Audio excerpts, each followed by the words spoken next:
This is just a sample of the audiobook. To get the complete audiobook, access the link posted in the first comment. I grabbed my finger with my right hand. It would stop moving. Release, it would keep still for 4 or 5 seconds, and then, like a cheap wind-up toy, it would whir back to life again. What had begun as curiosity was now blossoming into full-fledged worry. The trembling had been going on for a few minutes with no sign of quitting, and my brain, fuzzy as it was, scrambled to come up with an explanation. Had I hit my head? Injured myself in some way? The tape of the previous night's events was grainy at best. There were a lot of blank spots on it. But there were a couple of possibilities, too. Woody Harrelson was in Gainesville with me on this film, and he had been in the bar the night before. Maybe we'd had one of our legendary drunken slap fights. Woody and I were and remain close friends.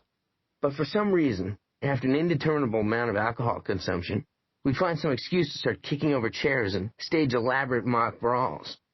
No harm was intended, and the majority of punches were pulled, but Woody is a foot taller and 50 pounds heavier than me, which meant that whenever the game got out of hand, I was always the one that took the most serious ass-kicking.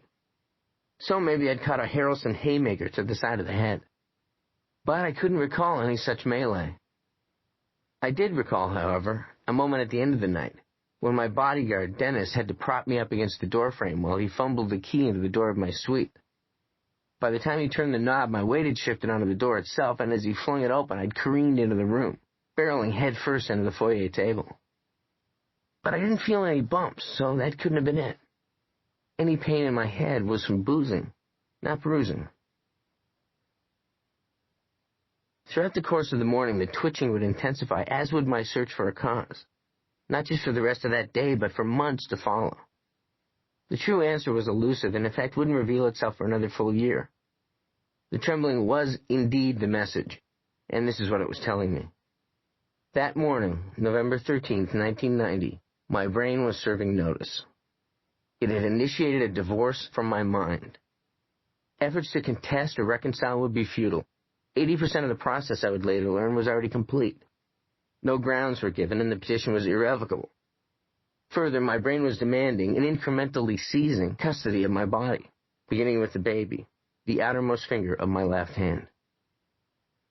10 years later, knowing what I do now, this mind-body divorce strikes me as a serviceable metaphor, though at the time it was a concept well beyond my grasp. I had no idea there were even problems in the relationship, just assumed things were pretty good between the old gray matter and me. This was a false assumption. Unbeknownst to me, things had been deteriorating long before the morning of the Pinky Rebellion.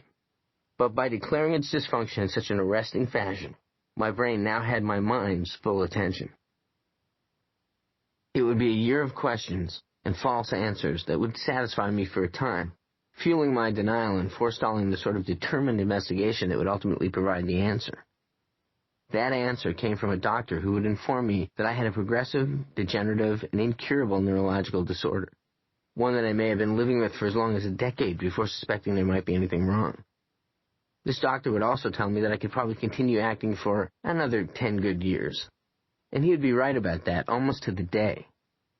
What he did not tell me, what no one could, is that these last 10 years of coming to terms with my disease would turn out to be the best 10 years of my life. Not in spite of my illness, but because of it. I've referred to it in interviews as a gift, something for which others with this affliction have taken me to task. I was only speaking from my own experience, of course, but I stand partially corrected. If it is a gift, it's a gift that just keeps on taking. Coping with the relentless assault and the accumulating damage is not easy. Nobody would ever choose to have this visited upon them. Still, this unexpected crisis forced a fundamental life decision. Adopt a siege mentality or embark upon a journey.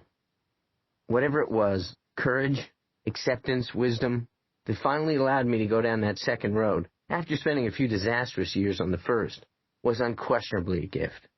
And absent this neurophysiological catastrophe, I never would have opened it, or been so profoundly enriched. That's why I consider myself a lucky man. Perversity of fate. Recognizing just how much irony figures in my story, I recently looked the word up in the dictionary. Irony. Noun. Expression of meaning by use of words normally conveying opposite meaning. Apparent perversity of fate or circumstances. The definition floored me.